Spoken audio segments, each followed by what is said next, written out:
नमो नमः। संस्कृतकक्षायां भवतां भवतीनां च पुनरेकदा स्वागतम्। अहमस्मि अशोककुमारः। अद्य वयं शेमुषि द्वितीयभागः इति पुस्तकस्य 12 पाठं पठिष्यामः। अस्य पाठस्य शीर्षकम् अस्ति अन्योक्तयः। आदौ शीर्षकस्य अर्थं जानीमः। अन्योक्तयः अर्थात् अन्य धन उक्तयः। अन्योक्तयः अर्थात अप्रत्यक्षाणि परोक्षाणि संकेतमाध्यमेन कथितानि च वचनानि। अस्य अर्थः अस्ति अन्येषां कृते कथिताः उक्तयः अन्योक्तयः भवन्ति। अन्योक्तयः इति पदम् इकारान्तस्य स्त्रीलिङ्गस्य अन्योक्तिः इति शब्दस्य प्रथमाविभक्तेः बहुवचनान्तरूपम् इति। प्रिय छात्रों, संस्कृत की इस कक्षा में मैं अशोक कुमार एक बार फिर से आप सबका स्वागत करता हूं। आज हम शेमुषि द्वितीय भाग इस पुस्तक के 12वें पाठ को पढ़ेंगे। पाठ का शीर्षक है अन्योक्तयः। यह शब्द इकारांत स्त्रीलिंग शब्द अन्योक्ति का प्रथमा विभक्ति का बहुवचनांत रूप है। यह अन्य और उक्तयः इन दो पदों के संधि करने से बना है। छात्राः, पूर्वं वयं भूमिकां पठामः। प्रस्तुतोऽयं पाठः अन्योक्तिविषये वर्तते। अन्योक्तिः नाम अप्रत्यक्षरूपेण व्याजेन वा कस्यापि दोषस्य निन्दायाः कथनं, गुणस्य प्रशंसा वा संकेतमाध्यमेन व्याज्यमानाः प्रशंसादयः झटिति चिरकालञ्च बुद्धौ अवतिष्ठति। अत्रापि विविधेभ्यः ग्रन्थेभ्यः संकलितानाम् अन्योक्तीनां संग्रहो वर्तते। एतेषु श्लोकेषु राजहंस, कोकिल, मेघ, मालाकार, तडाग, सरोवर, चातकादीनां माध्यमेन जीवनस्य महत्वपूर्णाः विषयाः कथिताः सन्ति। एताभिः अन्योक्तिभिः सत्कर्म प्रति गन्तुं प्रेरणा प्राप्यते। छात्राः, अन्येषां कृते याः उक्तयः कथ्यन्ते ताः उक्तयः अन्योक्तयः अत्र पाठे संकलिताः वर्तन्ते। अस्मिन् पाठे षष्ठश्लोकं सप्तमश्लोकं च अतिरिच्य ये श्लोकाः सन्ति ते पंडितराज जगन्नाथस्य भामिनी विलास इति गीतिकाव्यात् संकलिताः सन्ति। षष्ठः श्लोक महाकवि माघस्य शिशुपालवधम् इति महाकाव्यात् गृहीतः अस्ति। सप्तमः श्लोकः महाकवि भर्तृहरेः नीतिशतकात् उद्धृतः अस्ति। छात्रों, पहले पाठ की भूमिका को जान लेते हैं। अन्योक्ति का अभिप्राय है किसी की प्रशंसा अथवा निंदा अप्रत्यक्ष रूप से अथवा किसी बहाने से करना। जब किसी प्रतीक या माध्यम से किसी के गुण की प्रशंसा या दोष की निंदा की जाती है तब वह पाठकों के लिए अधिक ग्राह्य होती है। छात्रों, भाव यह है कि जब अन्य व्यक्तियों के लिए जो बातें कही जाए वो अन्योक्ति कहलाती है। प्रस्तुत पाठ में ऐसी ही 7 अन्योक्तियों का संकलन है जिनमें राजहंस, कोकिल, मेघ, मालाकार, सरोवर तथा चातक के माध्यम से मानव को सद्वृत्तियों एवं सत्कर्मों के प्रति प्रवृत्त होने का संदेश दिया गया है। इस पाठ में 6ठे और 7वें श्लोक को छोड़कर अन्य सभी उक्तियां पंडित जगन्नाथ द्वारा रचित भामिनी विलास नामक गीतिकाव्य से लिए गए हैं। 6ठा श्लोक महाकवि भास की रचना शिशुपाल वध से और 7वां श्लोक महाकवि भर्तृहरि के नीति शतक से लिया गया है। अधुना प्रथमं श्लोकं पठामः। एकेन राजहंसेन या शोभा सरसो भवेत् न सा बकसहस्रेण परितस्तीरवासिना। अधुना अस्य सुभाषितस्य पदच्छेदं जानीमः। एकेन राजहंसेन या शोभा सरसः भवेत्, न सा बकसहस्रेण परितः तीरवासिना। अधुना अन्वयं पश्यामः। एकेन राजहंसेन सरसः या शोभा भवेत्, परितः तीरवासिना बकसहस्रेण सा शोभा न भवति। अधुना अन्वयं पश्यामः। एकेन राजहंसेन सरसः या शोभा भवेत्, परितः तीरवासिना बकसहस्रेण सा शोभा न भवति। छात्राः, अधुना अन्वयं पश्यामः। एकेन राजहंसेन सरसः या शोभा भवेत्, परितः तीरवासिना बकसहस्रेण सा शोभा न भवति। छात्राः, अधुना अस्य भावार्थं पश्यामः।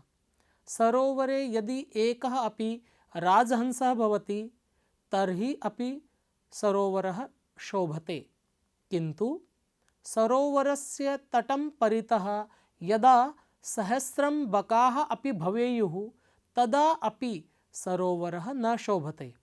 अर्थात् सहस्रस्य बकानाम् अपेक्षया एकस्य राजहंसस्य महत्वम् अधिकम् अस्ति। अस्य हिंदी अर्थं पश्यामः। छात्रों, एक राजहंस के द्वारा तालाब की जो शोभा होती है वह तालाब के किनारे चारों ओर रहने वाले हजारों बगुलों से बिल्कुल भी नहीं होती। अर्थात हजारों बगुलों की अपेक्षा एक राजहंस का महत्व अधिक होता है। बच्चों, हंस और बगुले की तुलना करने वाला एक और संस्कृत श्लोक संस्कृत साहित्य में मिलता है, जो आपने अवश्य पढ़ा या सुना होगा। हंस श्वेतः बक श्वेतः, को भेद बक हंसयो, निर्क्षीर विवेके तु हंसो हंसः बको बकः।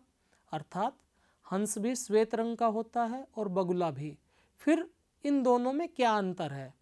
श्लोक की अगली पंक्ति में बताया गया है कि दूध और पानी को यदि मिश्रित करके हंस के सामने रख दिया जाए तो हंस उसमें से केवल दूध को ग्रहण कर लेगा और पानी को छोड़ देगा। बगुले में यह सामर्थ्य नहीं होता बच्चों। बगुला तो दूध और पानी दोनों को ही पी जाता है, इसलिए हंस को विशेष माना गया है। अतः हजारों बगुलों के स्थान पर एक राजहंस से ही सरोवर की शोभा अधिक होती है। छात्राः, अधुना पाठे आगतान् केषाञ्चित् शब्दानाम् अर्थान् पश्यामः। छात्राः, अधुना पाठे आगतानां केषाञ्चित् शब्दानाम् अर्थान् पश्यामः। राजहंसेन हंसानां राजा तेन, सरसो भवेत्, सरसः धन भवेत्। सरसः अर्थात तडागस्य सरोवरस्य वा तालाब की, बक सहस्रेण बकानाम सहस्रेण हजारों बगुलों से, परितस्तीरवासिना परितः धन तीरवासिना। तीरवासिना अर्थात तीरे वसति इति तीरवासी तेन अर्थात तटवासिना, तालाब के किनारे रहने वाले बक समूह के द्वारा। अधुना द्वितीयं श्लोकं पठामः। भुक्ता मृणालपटली भवता निपीता, न्यम्यूनि यत्र नलिनानि निषेवितानि, हे राजहंस वदतस्य सरोवरस्य, कृत्येन केन भवितासि कृतोपकारः, कृत्येन केन भवितासि कृतोपकारः। अधुना अस्य पदच्छेदं पश्यामः। भुक्ता मृणालपटली भवता निपितानि अम्बूनि यत्र नलिनानि निषेवितानि रे राजहंस वद तस्य सरोवरस्य कृत्येन केन भवितासि कृतोपकारः। अधुना अन्वयं पश्यामः। यत्र भवता मृणालपटली भुक्ता अम्बूनि निपीतानि नलिनानि निषेवितानि रे राजहंस तस्य सरोवरस्य केन कृत्येन कृतोपकारः भविता असि वद। अधुना अस्य भावार्थं पश्यामः।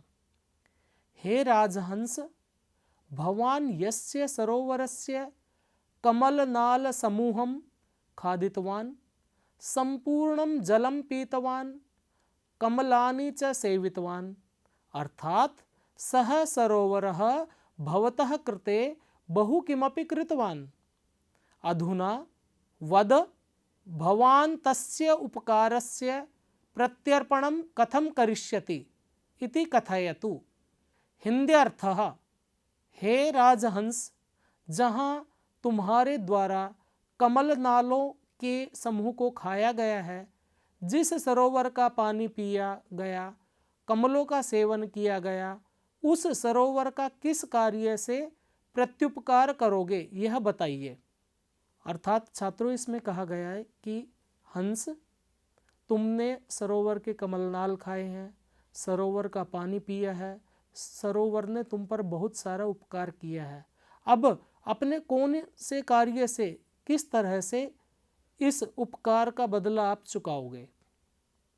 शब्दार्थः भुक्ता खादिता। अत्र त प्रत्यय अस्ति छात्रः। मृणालपटली, मृणालानां पटली षष्ठी तत्पुरुष समासः। कमलनाल समूह, कमलनालों का समूह। निपात्यन्यम्बुनि, निपीतानि धन अम्बुनि, निपीतानि निःशेषेण पीतानि, भली भांति पिए गए। अम्बुनि जलानि, जल। नलिनानि कमलानि, कमल। निषेवितानि सेवितानि, सेवन किए गए। कृतोपकारः, कृतः उपकारः येन सह बहुब्रीहि समासः, उपकार करने वाला। कृत्येन कार्येण, कार्य से। भविता भविष्यति, होगा। अधुना तृतीयं श्लोकं पठामः। तोयैरल्पैरपि करुणया भीमभानौ निदाघे मालाकारव्ययरचि भवता यातरोरस्य पुष्टिः सा किं शक्या जनयितुमिह प्रावृषेण्येन वारां धारासारानपि विकिरता विश्वतो वारिदेन। अधुना पदच्छेदं पश्यामः।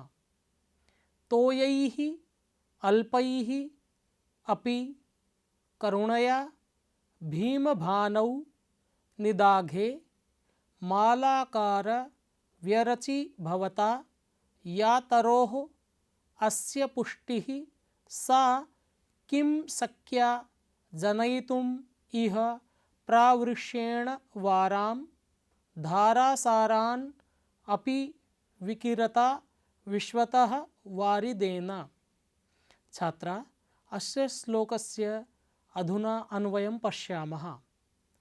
हे मालाकार, भीमभानौ निदाघे अल्पैः तोयैः अपि भवता करुणया अस्य तरोः या पुष्टिः व्यरचि वारां प्रावृष्येण विश्वतः धारासरान् अपि विकिरता वारिदेन इह जनयितुं सा पुष्टि किं शक्या। अधुना अस्य भावार्थं पश्यामः। अत्यधिके ग्रीष्मकाले वृक्षः स्वल्पं जलं प्राप्नोति चेत् अपि तस्य वृद्धिः भवति, किन्तु वर्षाकाले यदा जलस्य आवश्यकता न भवति तदा वृक्षाय यदि अत्यधिकं जलं दद्मः तर्हि तेन जलदानेन किमपि प्रयोजनं न अस्ति। अर्थात आवश्यकता काले मनुष्यस्य कृतस्य साहाय्यस्य महत्वम् एव अत्यधिकम् अस्ति। हिंदी अर्थः, हे माली, इस ग्रीष्मकाल की भयंकर गर्मी में थोड़े से जल से ही आपके द्वारा करुणापूर्वक इस वृक्ष का जो संवर्धन किया गया है, क्या वर्षाकालीन जल के चारों ओर से धाराओं के बरसाते हुए बादलों के द्वारा यह संवर्धन, यह पोषण संभव है? भाव यह है कि आवश्यकता के समय की गई सहायता का महत्व अधिक होता है। छात्रों, व्यक्ति उसी के प्रति ही कृतज्ञ होता है।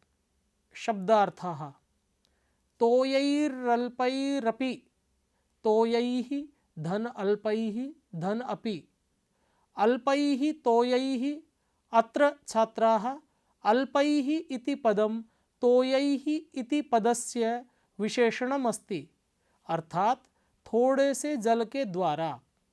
भीम भानौ, भीमः भानुः यस्मिन् सः, भीम भानु तस्मिन्, अर्थात सूर्य के प्रचंड होने पर या सूर्य के अत्यधिक तपने पर।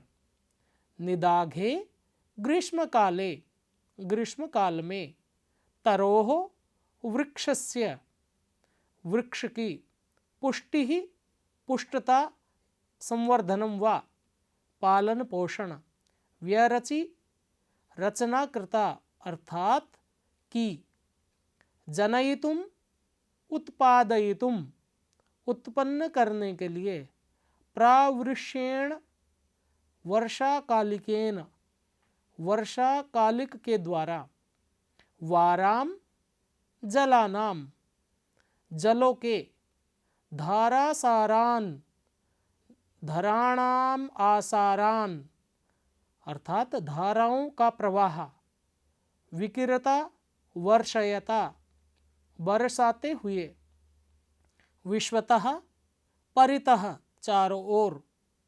वारिदेन, वारी ददाति इति वारिदः तेन, अर्थात मेघेन, बादलों के द्वारा। शक्याः संभवाः, संभव है। शक्या संभवा। अधुना चतुर्थं श्लोकं पठामः। छात्राः, अद्य वयम् अन्योक्तयः इति पाठं पठितवन्तः। प्रथमे श्लोके वयं पठितवन्तः यत् सरस्तीरे निवसतां सहस्रं बकानाम् अपेक्षया एकेन राजहंसेन एव सरोवरस्य शोभा भवति। अस्मिन् एव भावे अपरं श्लोकम् अपि अस्ति, भवन्तः श्रुतवन्तः स्युः अथवा पठितवन्तः स्युः। वरम् एको गुणी पुत्रो न च मूर्खशतान्यपि, एकश्चन्द्रस्तमो हन्ति न च तारागणैरपि। प्यारे बच्चों, आज हमने इस श्लोक में पढ़ा है कि सैकड़ों मूर्ख पुत्रों की अपेक्षा एक गुणवान पुत्र ही अच्छा होता है। जैसे सैकड़ों तारे मिलकर के अंधकार को दूर नहीं कर सकते, पर एक अकेला चंद्रमा दूर कर देता है। जैसे बच्चों चंद्रमा का महत्व अधिक है, उसी तरह से पाठ के पढ़ाए गए श्लोक के अनुसार हमने जाना कि सरोवर के किनारे रहने वाले हजारों बगुलों की अपेक्षा एक राजहंस ही सरोवर की शोभा बढ़ाता है। द्वितीय श्लोके वयं पठितवन्तः यत् राजहंसेन सरोवरे स्थितानां कमलानां भक्षणं कृतं, सरोवरस्य जलं पीतम्। अधुना राजहंसस्य कृते प्रश्नः जायते यत् सः केन कार्येण प्रत्युपकारं करिष्यति। बच्चों, दूसरे श्लोक में हमने पढ़ा कि राजहंस सरोवर में स्थित कमलों का भक्षण करता है, सरोवर का पानी पीता है। प्रश्न यह उठता है कि राजहंस अपने किन कार्यों के द्वारा प्रत्युपकार करेगा। बच्चों, हम भी समाज में रहते हैं, समाज हमें बहुत कुछ देता है, बदले में हम समाज को क्या दे सकते हैं, अपने किन कार्य से समाज का प्रत्युपकार कर सकते हैं, यह सोचने का विषय है। तृतीय श्लोके अस्माभिः पठितं यत् ग्रीष्मकाले स्वल्पम् अपि जलं वृक्षस्य जीवनं रक्षति तं पोषयति। किं वर्षाकाले यद् महता प्रमाणेन वृष्टिः भवति तदा किं तस्य महत्वं न्यूनीकर्तुं शक्नोति। छात्रों, तीसरे श्लोक में हमने पढ़ा कि माली के द्वारा भयंकर ग्रीष्म काल में थोड़े से पानी के द्वारा वृक्ष की जिस तरह से पुष्टि की जाती है, उसका पोषण किया जाता है, उसका महत्व वर्षा ऋतु में निरंतर बहता हुआ पानी कम नहीं कर सकता। छात्राः, अद्य वयम् एतावन्तम् एव अंशं पठिष्यामः। अग्रे नूतनं ज्ञानवर्धकं विषयं स्वीकृत्य पुनः आगमिष्यामि। भवेत् तावत् सुखं मंगलम्। धन्यवादः।